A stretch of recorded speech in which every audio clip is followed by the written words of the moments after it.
Mga kapuso, hindi raw papayag ang lokal na pamahalaan ng Taguig na mapunta sa Makati City ang Fort Bonifacio.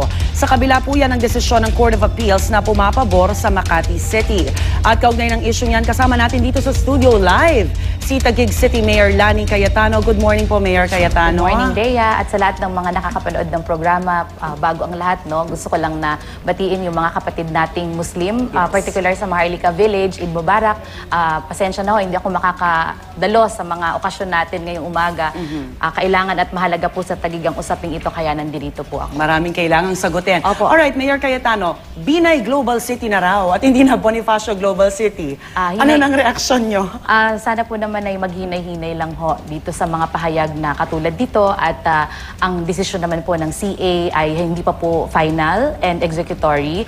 Marami pa pong mga legal na remedyo ang lungsod ng Taguig patungkol sa usaping ito. Pero sa ngayon, naninindigan po ang lokal na pamahalaan ng Taguig. Kasama po ang aming mga kababayan, hindi lang po sa Fort Bonifacio, kundi sa lahat ng 28 barangay ng lungsod ng Taguig na legally, historically and factually, ang claim po namin sa Fort Bonifacio ay napakatatag. Alright, itataas nyo ba ito sa SC, sa Supreme Court? Sa kasalukuyan po, nasa proseso pa po ng masusing pag-aaral ang atin pong mga abogado. 300 pahina po yung desisyon po ng CA na yan. Masusing pinag-aaralan ng ating mga abogado. Marami pa po kaming mga remedyo bago dumating sa Supreme Court. Kaya napakalawig pa hong usaping legal nito.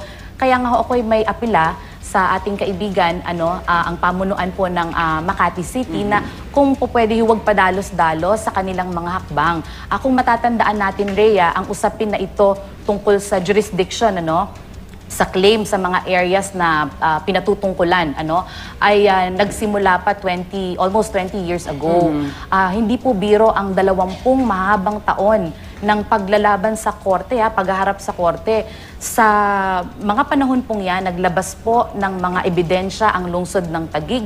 Naglabas din po ng ebidensya ang lungsod ng Makati. Sa bahagi po ng Taguig, naglabas po tayo ng mga mapa, ng mga surveys, ng mga dokumento. Lahat po yan. At nung taong 2011 para sa kaalaman ng lahat, 2011, unang taon ko po bilang mayor ng lungsod ng Taguig, naglabas po ng desisyon ang Pasig RTC at doon po'y pinagtitibay ang claim ng City of Taguig sa mga lugar na nabanggit. Alright, But 1.5 years after, unfortunately, naglabas nga po ang CA na itong pagpapasyang ito'y binabaligtad. At yun nga, nagkaroon ng cease and desist order po. Yes, but we maintain, na kailangan itigil nyo yung pamamahala sa Fort Bonifacio. So paano mangyayari dyan? Yan po ang susunod ho ba kayo? Interpretasyon ng Makati, but we maintain that legally, nasasaad din naman ho sa mga sa batas yan, nandiyan din po napapaloob, makikita din po natin na meron pa hong mga legal na hakbang na gagawin at pwedeng gawin ang lungsod ng Taguig bago ho nila naman ma-implement iyang mga binabanggit ho So nila. sa ngayon, ang plano nyo, status quo, yes. pero tuloy ang operasyon kung ano man ang katulad ho operasyon sa Taguig. ginawa din ho naman at nangyari taong 2011. Nung mga panahon pong yun, pwede kong sabihin na yun pong 7 barangay sa Makati sa amin na mag-report, kami na mamamahala dyan. Kami na magpapatakbo ng Ospital ng Makati. Kami na magpapatakbo ng University of Makati. Pero dahil naiintindihan po natin at rinerespeto po natin ang mga legal na remedyo din ng City of Makati, at nauunawaan po natin hindi ganito kadali ito at napakalalim at napakalawig po ang usapin na to, ay hinayaan po natin na lumarga ang batas at ito na nga humantong sa desisyon po ng CA. Alright, Mayor, gaano ba kalaki ang impact pag nawala ang Bonifacio Global City sa Taguig? Yes, ano ang mga maaapektuhan? Tandaan po natin na ang Fort Bonifacio po ang nag-iisang financial district ng lungsod ng Taguig. Ang pondo po na nakukuha natin sa Fort Bonifacio ay hindi lang naman pinapakinabangan ng barangay Fort Bonifacio alone. Pinaghahati-hatian po yan ng 28 mga barangay sa Kalakhang Taguig. 10 po dyan ay situated right beside the Laguna Lake. Nasa lakeshore po. Alright, But legally, i-set aside ho natin muna yung usaping legal. Ito ho muna yung gusto kong ipaliwanag na ang Taguig po sa taong pong ito, 2013, ngayon pa lang ho namin na-hit yung aming 5 billion pesos na budget. Okay. Ngayon pa lang ho yung taong 2013. Ang Makati po, nung taong 2011 pa lang, 11.5 billion na ho yung budget nila.